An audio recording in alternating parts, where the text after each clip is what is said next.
guys, it's Tasha, Mom Bear Prepping. You already know what time it is. Get your drink and pull up. Okay, so let me take a little drink. Forgive me, I'm looking a little rough. I'm really tired right now, but I want to hit a topic because I have a lot. I just, over this weekend, a lot of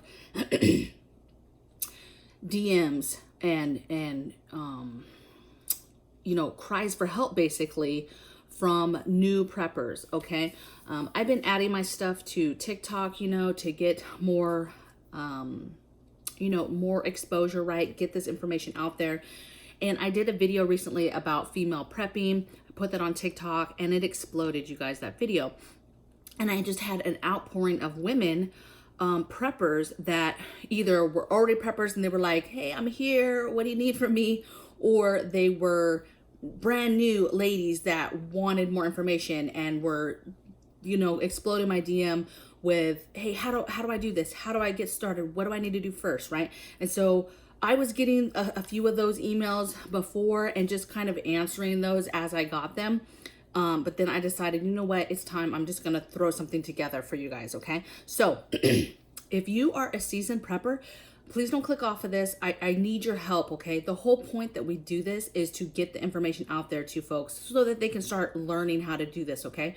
If you're a new prepper, I want you to absolutely get a pen and paper because I want you to write this down, these steps I'm about to give you to get started on prepping. And again, I'm not like some kind of expert or whatever. I'm just a regular old girl, regular old mama bear, regular old prepper, and this is what we do. And these are the things, and when I tell somebody, when they ask me, what do I do to start prepping? This is what I tell them, okay?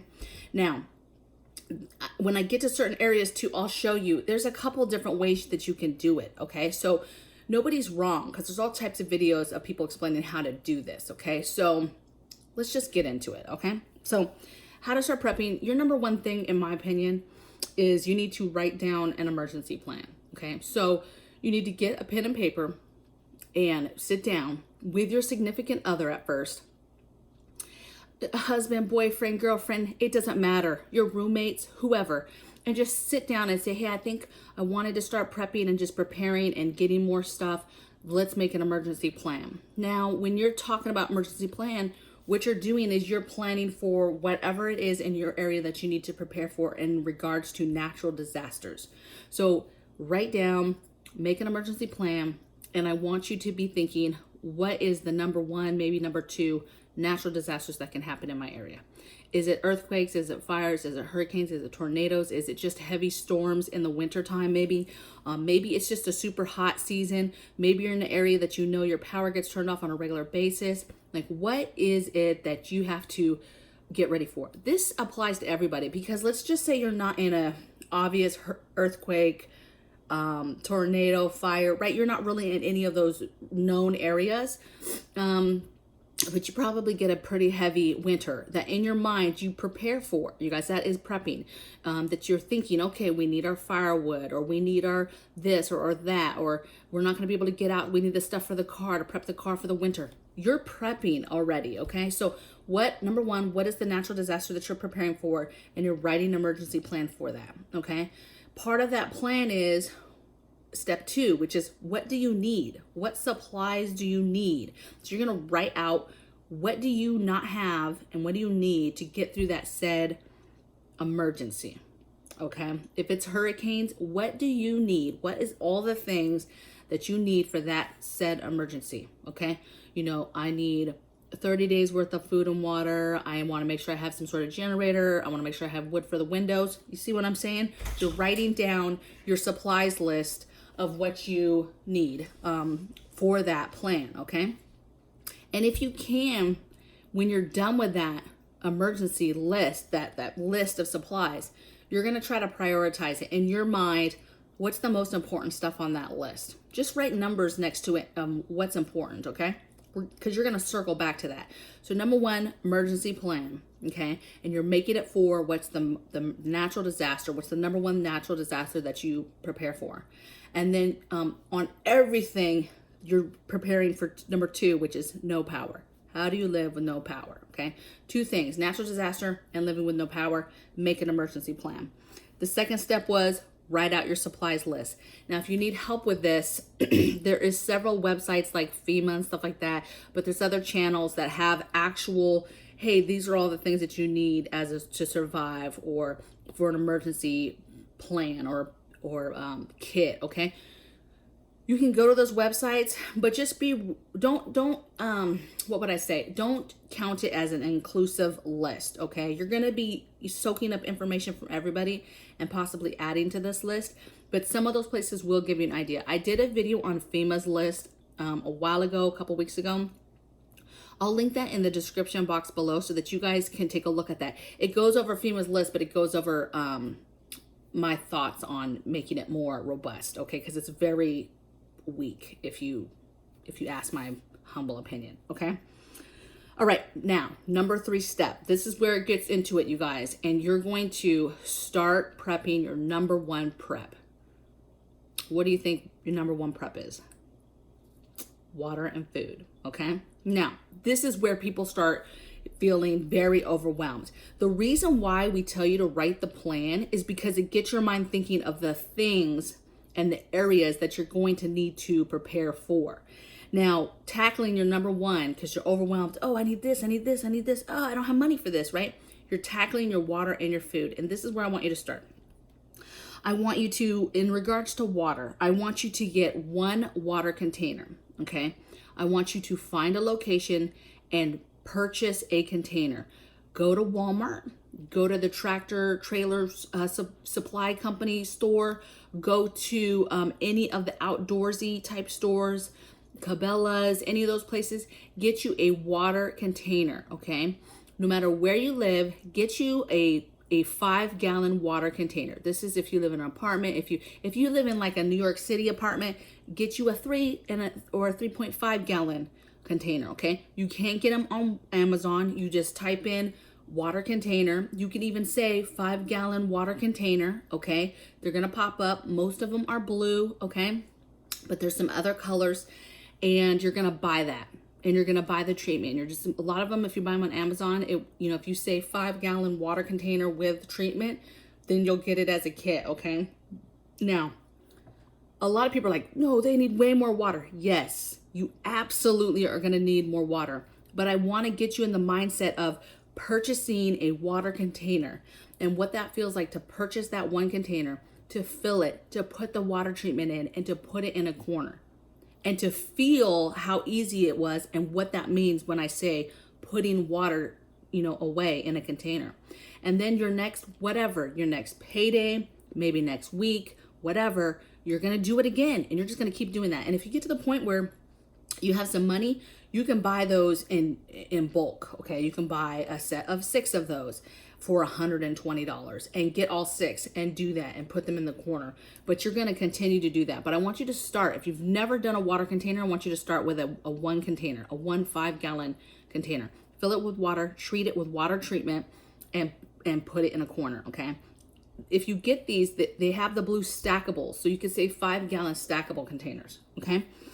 I want you to do that. And then I want you to get in the habit of, if your family is the type that gets a case of water, then I want you to start getting in your mind, every time you go to the store, you're getting an extra thing of water and you're putting it away. You're putting it in the garage, you're putting it in the closet, you're putting it where it's not in the kitchen where your family is every day drinking your water, okay? You're putting water, literally stacking it to the side, okay? And then get in the mindset. A lot of people, they go to the store like 50 times a day. They're constantly buying just ridiculous stuff that you don't need, right? So get in the mind that if you go to the store, you bring home a gallon of water, okay? You don't go to the store every day to get your dinner, right? I know people that go to the store every day to get their little dinner stuff, right, for the night, and they come home and then they do it again. Don't do that. And if you're doing that, every time you go to the store, you need to get you your gallon of water, okay? I'm trying to get you into the motion of how important this is, and that every time you go to the store, you need to be thinking about water. You need to be thinking about these water containers and getting them on your shelves, okay? All right, that's enough about water. Food. Now, there's a couple ways that you can do food. I'm going to tell you the payday way. So the payday way is you come up, most people, okay, I know some people get paid weekly, so you could finagle this to a weekly payday if that's what you have. But we're just going to go off of a 2-week payday, right? you're going to get paid. You're going to make a meal plan for 14 days, okay? I know that you already have your regular meal plan. Now I want you to make a meal plan that is thinking about a couple things. To think about 14 days worth of meals, 14 days worth of meals that are from canned food, okay? And start buying bulk, so cases of those foods, okay? And I want you to think about 3 things that you're buying in cans at first, okay? You're getting meat, canned meat, you're getting canned vegetables, and you're getting a canned carb, starch, potatoes, stuff like that, okay? Now, I get it, right? We don't naturally just eat our whole meal out of a can, but I want you to start thinking about what you would do, okay? Now, part of this, you don't even have to do a full can thing. You can think, okay, I make spaghetti, all right? I'm gonna get the pasta, I'm gonna get an extra jar of spaghetti, I'm gonna put those to the side, and then I'm gonna get my hamburger meat and put it in the freezer, okay? The only way that plan goes south though is if you're later on, you're not to the point where you've planned for that freezer, okay, to be powered. If you're not to that point yet, I'd like you to concentrate on canned options, because canned options, no shit, if you guys had to, you can survive off of that. You can open them up and eat them. Which is the idea is, even if you find yourself where you're not able to cook it, you're not able to do certain things, you're still having that food that you can, in theory, still eat, okay? So that's why we tell you to concentrate on the food, on the jars, okay? And then buy bulk. So once you have that meal plan, and let's say okay, it's going to take, there's corn spread out through those meals, okay? I'm going to get a case of corn this payday, okay? Another thing I want you to do is every payday, you're buying one big bulk item, like one big bag of rice, 20-pound bag of rice, or one big 20-pound bag of your favorite beans, okay? So you're buying your canned of those 3, and then you're buying a bulk item of that other food, rice or beans, because to me, those are fillers that will make your food last with your family, okay? Those will make that 14 days, in theory, if you had to, stretch out even further, okay? It could almost double that 14 weeks worth of food just by getting that 25-pound bag of rice and beans, okay? And now you have a month's worth all of a sudden. I mean, it gets crazy how far you can make that food go when you're thinking bulk, okay? One little tip when you're thinking about bulk though, make sure that you're storing stuff the right way once you get it, okay? You're not just taking that 20-pound bag of rice and throwing it in your pantry, okay? At a minimum, an absolute minimum, you just need to put it inside something to give it an extra barrier until you can store it the way that it needs to be stored, okay? And the only other thing I have in this area, just remember, this is number 3, you're prepping water and food, is don't forget your animals in that process of getting your food. You're starting slow, you guys. You guys are, okay, it's time to work on my number 1 prep. I need food, I need water. Let me concentrate on one only. Just do the water thing. Mentally go through that process and get it in the corner. Then tackle food. Okay, I'm gonna do the 14 weeks. Okay, I think I've got my plan. This is what I'm gonna buy. And then you're buying what you can. You might not be able to in a payday. I get that. Buy 14 days worth of food on top of your food you're eating for that week. I'm not saying to do that. But I'm saying by merely writing out those menus and seeing what it would look like, then your mind thinks. And if you can only buy 1 day of extra food, then do that. If you want to tackle all the corn that payday and, or all the vegetables and just get your flats of vegetables and get them in the closet, then cool, do that. What I will say too is mentally, it's easier when at first you are taking your extra food you're buying and you're separating it from your pantry, from your kitchen. I only say that because when you're first prepping, you physically have to see what you're doing to where you feel good and you feel accomplished and you feel like, okay, I'm doing something. I see I have 4 flats of vegetables now. Now I'm going to concentrate on canned meat next. Okay, in this closet, I see I have this. Now I'm going to concentrate and get some cans of soup or some cans of beans, or you know what I'm saying? When you can physically see that you're doing something awesome and productive, that is going to make you want to do more, okay? But just remember, as prepping, a very important step in prepping is having an inventory, and your preps are part of your pantry, you guys, okay? You will get to the point where it will all be mixed together, and so that you're eating stuff, so stuff is not going bad or expiring because you have it hidden away somewhere, okay? But at first, my new preppers, I highly suggest just get a closet that you clean out and you dedicate to this. And girl, I don't care if you can only afford 1 can of beans this week. You put those can of beans there, okay? You get your bag of rice that's $10 and you put that away, okay? Whatever you need to do, you do. If you cannot afford that water container, you absolutely cannot. You can afford the water only from the store, then you get that water and you put it in that stinking closet, okay? Baby steps, little by little, okay?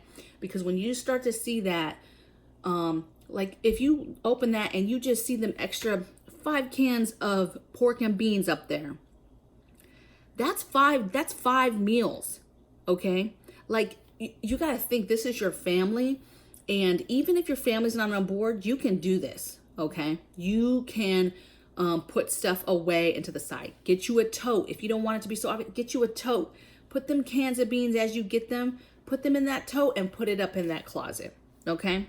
If you've got family members that are weirded out, or you have roommates that don't want to listen to you or think you're weird for doing this, guess what? You take care of you, okay? And your family.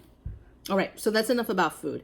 The next thing I want you guys to do is there's 3 things. Once you've got your food and your water situated, now you can move on to these 3 things, but you need to seriously be working on 14 days of that food and water, okay? And then that doesn't stop. And then you go to, okay, let's make it 30, okay? So the food and water never stops, okay?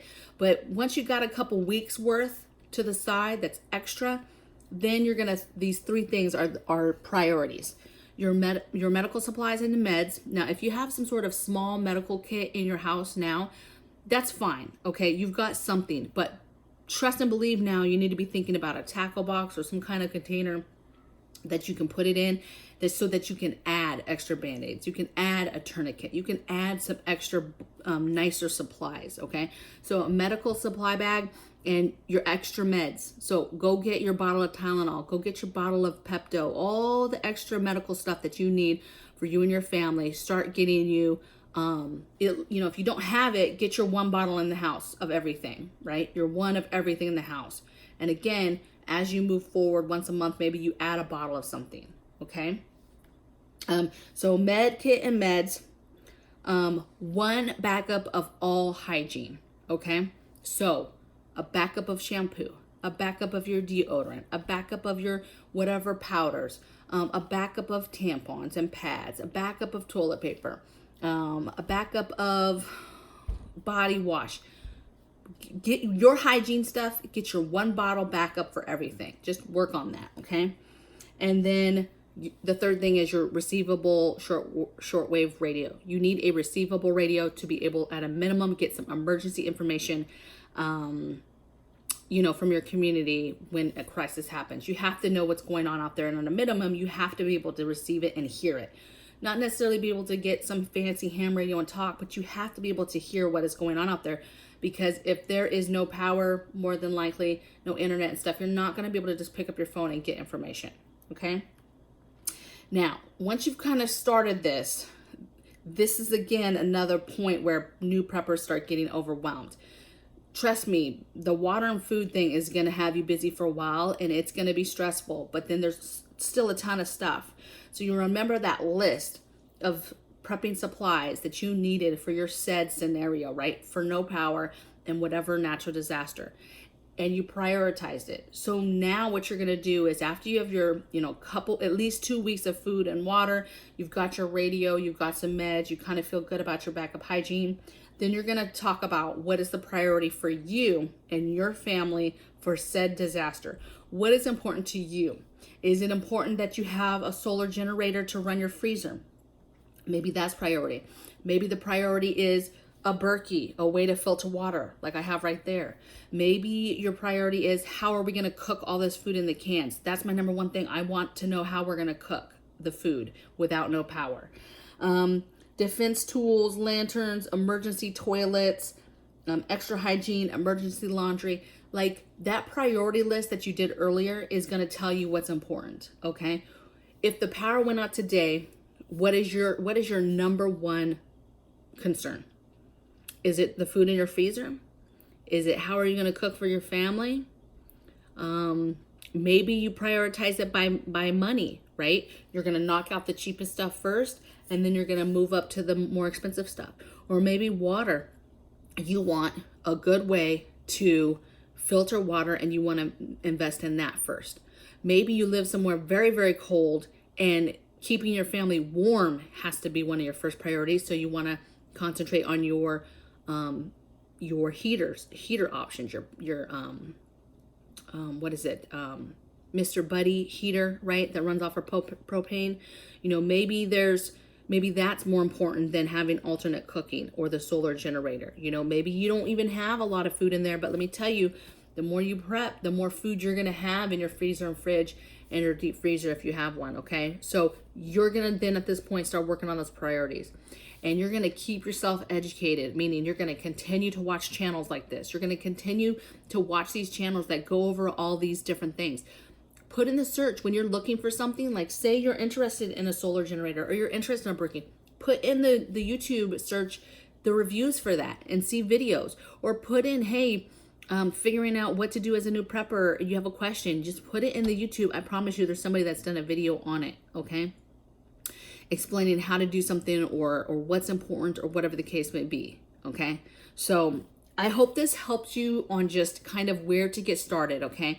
And just my very last step is just remember that it never stops, okay? And that's not to just dread, like we're just prepping for the end of the world till we die, you know? No, it never stops. So even my seasoned preppers that are watching this right now with you guys, we might have said things, right? We have all our big ticket items done. We're like, okay, we got our generators, we got our filters, we're feeling good, right? But food and water never stops, you guys, never stops, okay?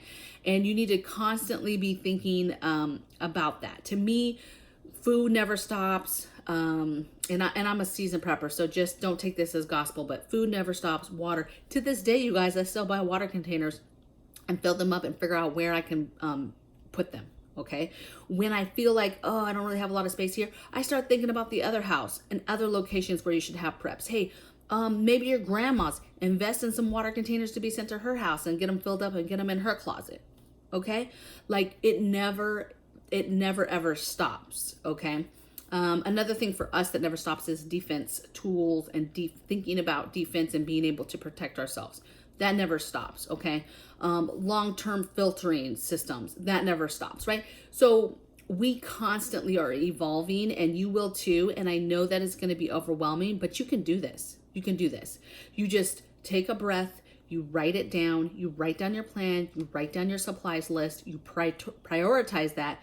I am telling you, water and food is your number one, though. Number one prep to start working on.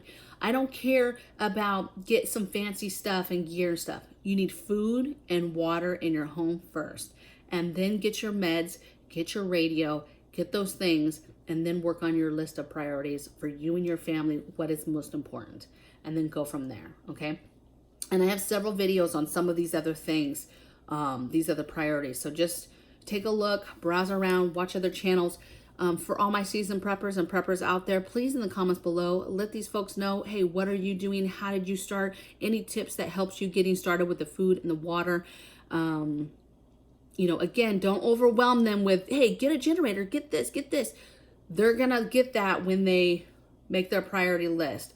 But I definitely want you to share with them your tips and tricks on the beginning, how you did things in the beginning that brought you ease and comfort and made you calm, so that they don't stay scatterbrained and then don't focus on executing what they need to execute, okay? So I will see you guys on the next video. Blessings from my bear cave to yours, and I'll see you guys next time.